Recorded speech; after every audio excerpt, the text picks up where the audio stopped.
வணக்கம். வாழ்க வளமுடன்.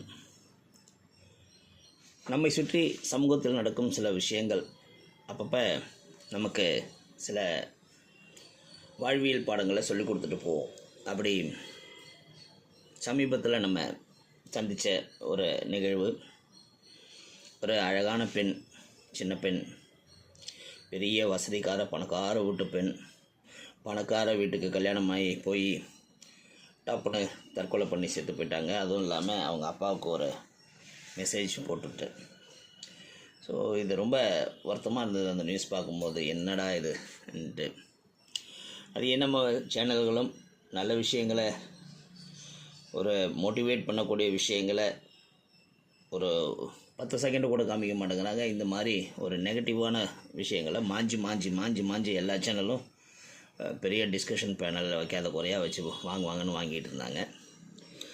அது பல பேருக்கு சில நெகட்டிவ் இம்பேக்டை கொடுக்குங்கிறது ஏன் இந்த சேனல்களுக்கெல்லாம் புரியறதில்லைங்கிறது ஒரு பெரிய வருத்தமான விஷயம்.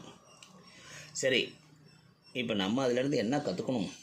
என்ன, நம்ம பிள்ளைகளை இதுவரைக்கும் சரியாக வளர்க்கலைன்னாலும் இனிமேல் சரியாக வளர்க்குறதுக்கான வாய்ப்பு நமக்கு இருக்குதுங்கிறத முதல்ல பேரண்ட்ஸ் உணரணும். சில விஷயங்களை கல்யாண வயதில் இருக்கும் பிள்ளைகள் கூட கலந்து பேசணும், அவங்க கூட இன்ட்ராக்ட் பண்ணணும், அவங்க சொல்லக்கூடிய சில விஷயங்களுக்கு காது கொடுத்து கேட்கணும். ஸோ இந்த செல்லம் கொடுத்து பேம்பரிங் பண்ணி வளர்க்கணும். இது வரைக்கும் வளர்த்துருந்தா இனிமேனாலும் ஏதாவது உங்களை கரெக்ட் பண்ணிக்கிறதுக்கு ட்ரை பண்ணுங்கள். என்னென்னா பேரண்ட்ஸுக்கு தான் நிறைய அட்வைஸ் பண்ணுவேன். இந்த இழப்புக்கு காரணமே பேரண்ட்ஸோட புரிதலின்மை. அது ரெண்டு பக்கமும், இந்த பக்கமும் சரி அந்த பக்கமும் சரி, புரிதலின்மைங்கிறது தான் முக்கியமான விஷயம். சரி, இப்போ என்னெல்லாம் பண்ணலாம்னா, எவ்வளவு வசதி இருந்தாலும் உங்கள் மகன் மற்றும் மகளை கல்லூரி படிப்பு முடிந்ததும் ஒரு சில வருடங்களுக்காக வெளியூர்களுக்கு வேலைக்கு அனுப்புங்கள். புதிய ஊர், புதிய வேலை, புதிய நண்பர்கள் என கிடைக்க அனுபவம் அவர்கள் மனதை திடமாக்கும், அறிவை விசாலமாக்கும், அனுபவ பாடங்கள் கிடைக்கும். இது ரொம்ப முக்கியம் இந்த காலத்தில். ஏன்னா நிறைய பேரால் இப்போ அந்த மாதிரி இன்னொருத்தவங்க கூட இன்ட்ராக்ட் பண்ணக்கூடிய மனநிலை கூட இல்லை. வாழ்வின் எந்த சூழ்நிலையிலும் என்ன தவறு செய்திருந்தாலும் நீ எங்களிடம் வரலாம், நாங்கள் இருக்கிறோம் என்ற நம்பிக்கையை தொடர்ந்து தாருங்கள். பெண் பிள்ளைகளுக்கும் ஆண் பிள்ளைகளுக்கும் இது பொருந்தும். லட்சத்தில் பீஸ் கட்டினாலும் நீ ஃபெயில் ஆகும் வாய்ப்பு இருக்கிறது. கோடியில் திருமணம் செய்தாலும் அது முறியும் வாய்ப்பும் இருக்கிறது. ஆனால் இது முடிவல்ல, எதற்கும் ஒரு மாற்று உண்டு என்பதை சொல்லுங்கள். என்ன நம்ம பண்ணாலும் அதில் சில ஃபெயிலியர் வர்றதுக்கான வாய்ப்புகள் உண்டு. இருந்தாலும் அந்த failure it is not a final destination. There may be some other வேங்கிறத கண்டிப்பாக சொல்லுங்கள். ஒரு காதல் ஒருவனுக்கு ஒருத்தி, 100 மார்க், தங்கமான பிள்ளை, ஒழுக்கமான வளர்ப்பு என சம்பிரதாயங்கள் அனைத்தும் போலி. நீயும் உலகத்தில் உனது இருப்பு மட்டுமே நிஜம். எதுவும் கடந்து போகும், இதுவும் கடந்து போகும், எல்லாவற்றையும் கடந்தும் நீ வாழலாம் என்று திடம் நம்பிக்கையை ஊட்டுங்கள், தாருங்கள். மகன் என்றால் உழைப்பின் அருமை நிச்சயம் போதிக்கப்பட வேண்டும். பிறரிடம் கைகட்டி நின்று வேலை நுணுக்கம் பழகிட வேண்டும். வரிசையில் நின்று வாங்க தெரிய வேண்டும். வசதியும் திறமையும் வேறு வேறு. இந்த உலகில் இருக்கும் ஏதோ ஒரு சிறிய தேவையாவது உனது திறமை அது சரி செய்யப்பட வேண்டும். அதுவே மனித இருப்பின் அடிப்படையில் ஒன்று என்பதை சொல்லுங்கள். அதாவது சொந்த காலில் நிற்கிறதுக்கு உங்கள் மகனுக்கு கற்றுக் கொடுங்க. சொந்த மனைவி, நான் தான் தாலி கட்டிட்டேனே என் ஒய்ஃப்னா கூட பெண்ணின் விருப்பமின்றி தொடக்கூடாது என்பதை மண்டையில் உரைக்கும்படி ஆழமாக அழுத்தமாக சொல்லுங்கள். ஏன்னா சமீபத்தில் சில நிகழ்வுகளில் என்னை ரொம்ப பாதிச்சுது. கல்யாணம் ஆன 1 ஹவரில் பிரேக்கப். கல்யாணம் தாலி கட்டி முடித்து 1 ஹவரில் பிரேக்கப்லாம் பார்த்தேன். ஸோ இதெல்லாம் ரொம்ப வருத்தமான விஷயங்கிறதுனால தான் இப்போ இந்த பதிவு. திருமணத்துக்கு பிறகு படிப்பு, வேலை, சுயதொழில் என பெண்ணின் விருப்பம் எது என்றாலும் அதை நிறைவேற்றி தருவது ஒரு ஆணின் கம்பீரம் என சொல்லுங்கள். மகனோ மனைவியோ மகளோ பெண்ணை எந்த காரணத்திலையும் நம்பாமல் இருக்காதீங்க, நம்புங்கள். தனியான பயணங்களை அனுமதியுங்கள். பெண்ணிற்கும் சிறகுகள் உண்டு, சார்ந்திருக்கும் வரை அது விரியாது.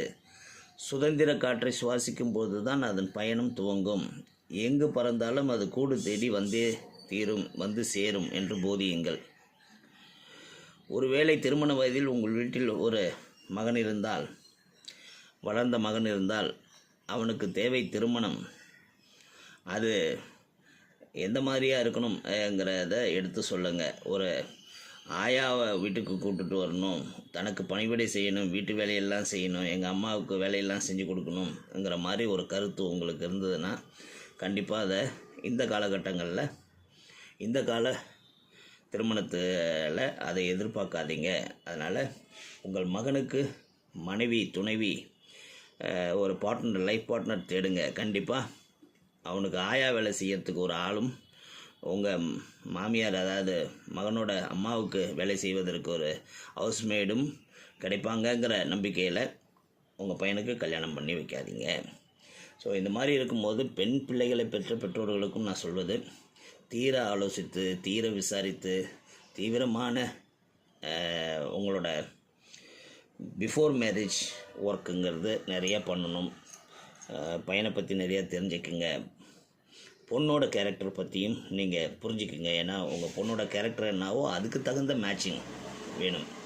ஸோ அந்த மாதிரி கொஞ்சம் எடுத்தோம் பார்த்தோம், நமக்கு சில வசதிகள் இருக்குதுங்கிறத கம்ஃபர்ட்னுக்கு கல்யாணம் பண்ணி வச்சோம் அப்படின்னு பண்ணாதீங்க. ஏன்னா இப்போ சமீபத்தில் ஒரு அரசு வேலை இருக்குதுங்கிற ஒரே காரணத்துக்கு ஒரு கல்யாணம் நடந்தது. அந்த கல்யாணம் ஒரே மாதம் கூட நீடிக்கலை. ஸோ அந்த மாதிரி